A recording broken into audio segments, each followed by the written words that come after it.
This is Notte over on AppSumo. It's an AI automation platform, and it's either the most amazing tool to ever hit AppSumo, or it's a complete pile of junk and you should never buy it. Now, I'm serious. This is what the reviews are saying. They're so conflicted. I've never seen such polar opposite reviews. Like this guy right here says it's useless, do not buy. And he's got a very long list of reasons not to buy it. And then this guy right here, the very next review says, wow, amazing, smooth, one of the best products I have seen on AppSumo in a while, hard to find any faults, A+. So what is it? What does this thing do? And is it worth your time? I'm going to answer that right now. My name is Dave, by the way, and I review lifetime deals all the time on this channel. So make sure you get subscribed if you're looking for an edge to grow your online business. I'm going to hook you up with all of the best software deals, as well as some free and open source stuff. I got a lot cooking for you in the background. So watch out for a barrage of videos coming up very shortly here. But today we are focused on Notte, 69 bucks, one tier. There's not a lot of upsells or anything you got to worry about. You're going to get 10 hours of browsing automation per month. These can be scheduled out. I'm going to show you exactly how it works right now. This is my Notte account, and before I show you around, I want to mention that this video is sponsored by AppSumo, the very same place where you can get Notte. However, they have no influence over what I say in this video. I'm going to be brutally honest about what I like and what I dislike, and hopefully it'll be helpful to you. If it is, I've got a link down below in the description. If you click that before making a purchase, it helps support my content so I can review more tools like this, and we help each other out in that kind of reciprocal way. All right, so let's get into it. Here's Notte. Most of the time when you're using this tool, you're going to be in this option right here, the Notte agent.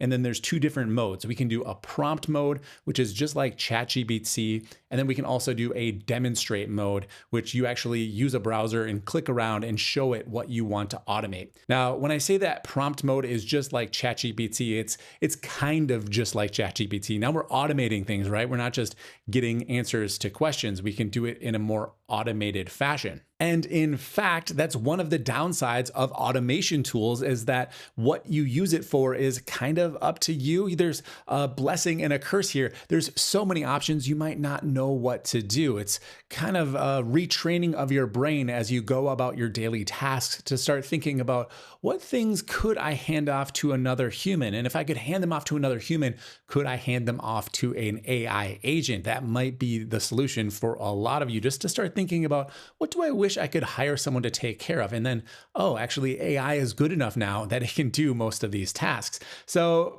getting started, they do give you some prompts. Most of these are kind of like Google searches that you might do, like, what is the current 30-year mortgage rate in the US? Now, I could click on this and it fills in the prompt for me. I start the agent, and it's going to go out and literally Google this answer for me. The thing is, I could save this as a function and then have it run on a schedule later on. So if I wanted to track the 30-year mortgage over time, well, I could have that done automatically. So we can see it working over here to the left, and we can literally see it working on the right with the browser window. It's going to go through a series of steps. I currently have it set to a maximum of 20 steps, so it's not going to use all of my, like if it gets caught in a loop, right? Because this can run autonomously.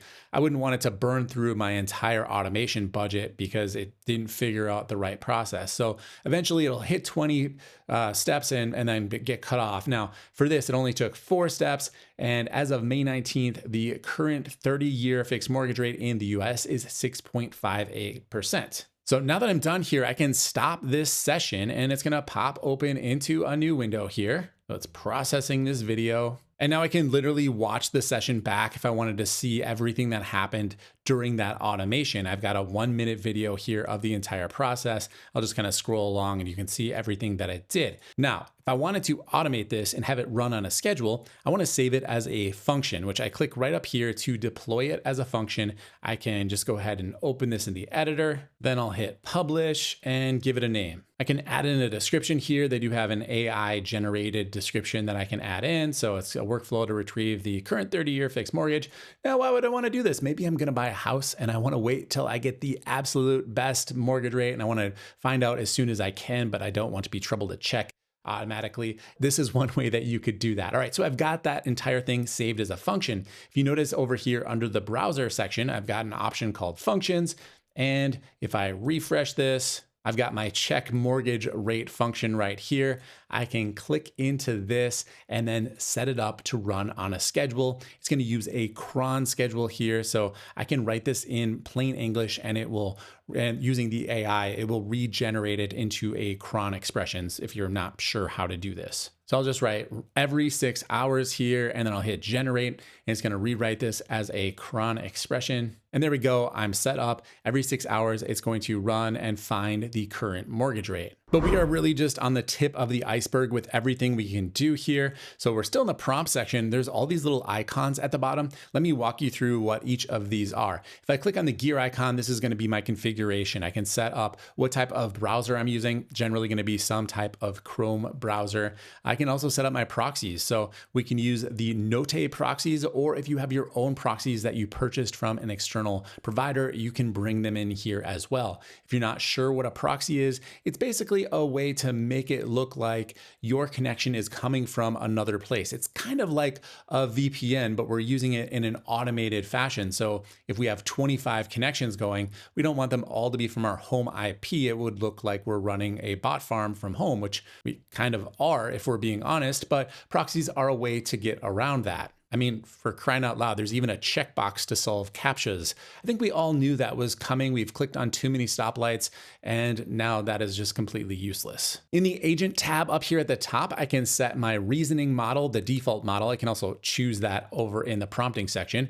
You can see we don't have the cutting edge models here. You can use as recent as GPT 5.2 or Gemini 3 Pro. It's going to be fine. It'll get you good results, but if you're looking to always be using the latest and the greatest, that's not present here inside of this tool. I was mentioning the max number of steps before. It's set to 20 by default. You can change that up or down as you like, but just keep in mind, if it does get caught in a rut, it could use extra automation time up, which will cost you your monthly usage. So don't set this to anything too crazy, but don't be too restrictive that it can't actually complete the tasks. Then we've got a toggle here to use vision. So if you want to use screenshots in the agent context, you can do that. Okay, so that is configuration. The next option over is the agent vault. And this is where it kind of starts to differentiate itself from just using something like ChatGPT, because we've got essentially a baked in password manager that the agent can access, but not actually get the passwords out of. So you could think of it this way. It's just like a layer in between your AI agent and the website. So you don't just have to give your password to the agent. Instead, they're going to access the vault and then the vault will fill in the answer for them. So if I go ahead and turn this on, I actually created a demo vault already, and I gave it my AppSumo password. By the way, the configuration for your vault is right over here under auth. And then we've got session vaults. You get up to 5 per account. And here's what mine looks like. I've only entered in the AppSumo account, my username, password. And if you have one, it does support 2-factor authentication. So back over in the agent here, let's turn that on. And I'm just going to have it log into my AppSumo account and find out the date of my very first purchase. Now, keep in mind, this is more or less a parlor trick, but you can think about the possibilities and how you might utilize a feature like this. So let's start up the agent. We can watch it work, and hopefully it makes it over to appsumo.com and actually logs in, finds my purchase history, goes to the very beginning. I mean, there's a lot of steps here it's got to think through, and I did not give it a very complex prompt. I didn't tell it step by step what to do. It's even getting a 10% off coupon. I could use that. All right, it made it to the login screen. Look, mom, no hands. It's typing in the email as well as the password to get logged in on its own. I'm not controlling this in the slightest. It has made it up to step 5 here. So we've only got, 3/4 of our limit of steps available here. I could always go back and increase the number of steps if this doesn't fit it, but now it's kind of refreshing the page. It's going over and over again. I think what's happening is there's an invisible CAPTCHA on this page and it's figuring out how to solve it, because that's what's going on. Step number 6. Oh, look, it got it. It is now logged in. I can see underneath the connected sign here. That is my avatar. I do believe we're logged in. Oh no, it's right there. Looking at the wrong spot. So it was able to log in.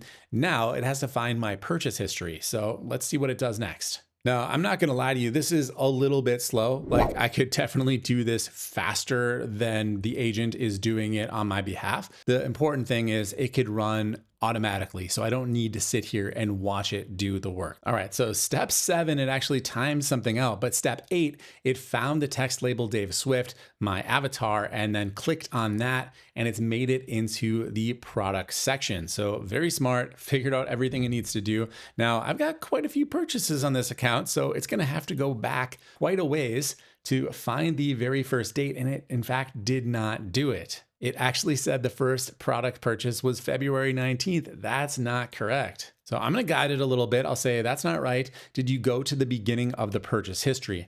Now, spoiler alert, in preparation for making this video, this prompt got it right on the very first try. So AI is not gonna be super reliable at this point. It just, it's kind of reasoning as it goes. Sometimes it's gonna be flawless. Other times you're just gonna have to continue to work with it. Now, with an automation, that's not ideal because we're not gonna be there to supervise it. So what I might need to do if I had a task like this was add in a step for my initial prompt to say, log in, go to the product section, and then look for the absolute very oldest page. You can see now it made it down to the pagination where it thought that February 19th was the first purchase, but in reality, it's got to go all the way back to page 19 here to see the original purchase. This is where I start to wonder if it did have, say, GPT 5.5 that is excellent at doing this sort of thing. So it might get a better result without needing a more complete prompt, but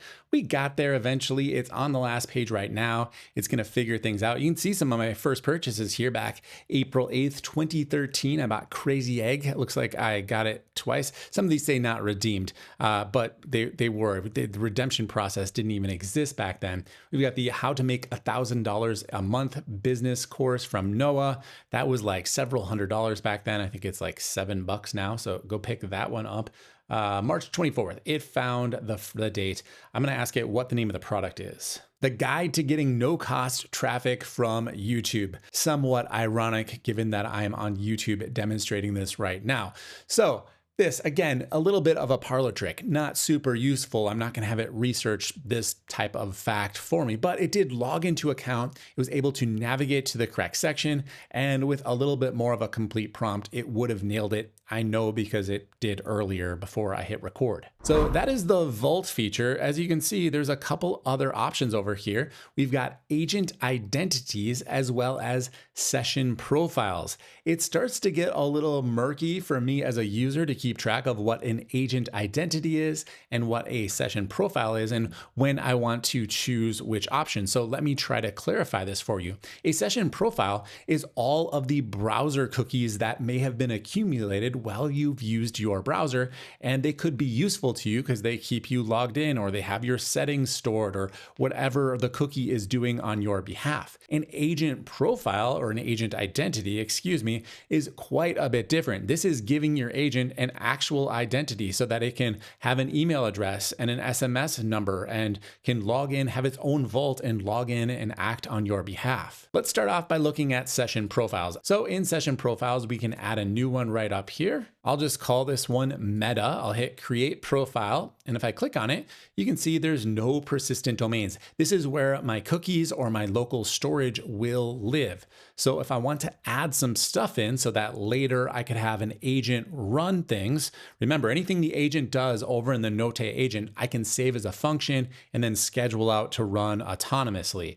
But if I need a certain browser condition to be set, I would do that manually first by clicking on this green button that says Bootstrap Profile. If I click Start Session, it opens up a new browser window where I can go ahead and basically set up the browser session as I'd want it to be. So now what I can do is just navigate to facebook.com. I'm going to log into Facebook, and then my Facebook cookies will be saved with this profile. All right, so they did detect that I could possibly be a robot here. So I'm gonna go ahead and check that box that I'm not a robot, complete the CAPTCHA. Gosh, I don't even know, where does the bicycle start and is the thing they're riding in, is that part of the bike? I guess it's almost the whole thing here. My goodness, these CAPTCHAs are ridiculous. How many will they make me do? It never ends. I am human, Facebook. Like seriously, they are definitely thinking that something is up with this because I am getting so many CAPTCHAs. All right, I'm just gonna say that Facebook is on to me. They know I'm a robot, even though I'm a human.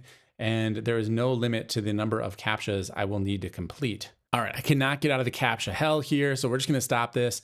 I'm gonna give it a name. Basically, you're saving your function here to store your state. I'll just call this Facebook demo. I'll probably still have a cookie saved, but obviously I never got fully logged in. So maybe don't do this with Facebook, but the idea still stands. So we'll go to auth here and we'll go to our session profiles. Here's my meta one, and you can see I do have persistent domains for Facebook as well as Google because the reCAPTCHA was probably served up by Google. So that's a session profile. Now, if I did get this working, I could log in and then choose Meta as my profile, or wherever else you might need a browser state with local storage to be persistent, you could do that, have it logged in, basically giving your agent so much more of human-like qualities. A really cool feature, even though I didn't necessarily demonstrate it in the best way. I mean, the other side of the equation here is you're going to be fighting systems that are built to prevent bots because you are now a bot, and sometimes they're going to win. They're going to be able to, these are some of the biggest corporations in the world. They're going to have some very powerful tools to overcome systems exactly like this. All right, and the last option here is an agent identity. I can create one right here. I can also create it by clicking right over here. We'll hit the plus button and then either do it with a vault or without a vault. I'll just choose with a vault for now. And here is my identity, Allison Cooper, my new agent. And as you can see here, Allison has her own email address. We can add in a phone number. We do need to contact their support to set that up. It's got its own vault. I can add credentials in here if I want Allison to be preloaded with some login information, or if it creates its own usernames and passwords, it can save them to the vault as well. And I can see any emails it has sent or received, as well as SMS conversations as well. So now that we've got an agent with an identity, let's go ahead and have it try to create an account on pizzahut.com and then put a medium pepperoni pizza in the cart. So let's see how it's able to do this. All right, it made it to Pizza Hut. It's opened a sidebar over here to sign in or join. I have to enter the email address. It did that correctly. Sent the code. So this is a two-factor thing. It needs to go check its email and then paste in the code. So it's actually doing that. It's retrieving the 6-digit code from the email and entering it into the field to complete. So let's see. That's going to be pretty remarkable if it's able to do that. Oh, here it is. It's got the code. Now, what's so cool about this is, of course, you could set up Hermes Agent or OpenClaw to do something similar, but I just clicked a button and I had an identity. It had an email address already configured, ready to go, and it just made a Pizza Hut account. That's crazy. That's awesome. Type in its name in, Allison Cooper. Doesn't have a phone number. It's going to need a phone number, so we're going to stall out here, but I could have added the phone number and then it would have worked. Very, very cool. It'd be cool if I could kind of jump in here and then like add my own phone number. I suppose I could guide it by just saying to add a certain phone number in the text. I'd have to stop it and do that, but it'd be cool if I could just like start using the browser to intervene in order to get things set up. Okay, so it did eventually fail here, but still very impressive. It was able to get through the two-factor, actually retrieve its email, paste it in there. Yeah, super cool. Couple more important things I want to get to. There's this whole other section called the Anything API. I haven't even shown you this yet. It's like a different app altogether.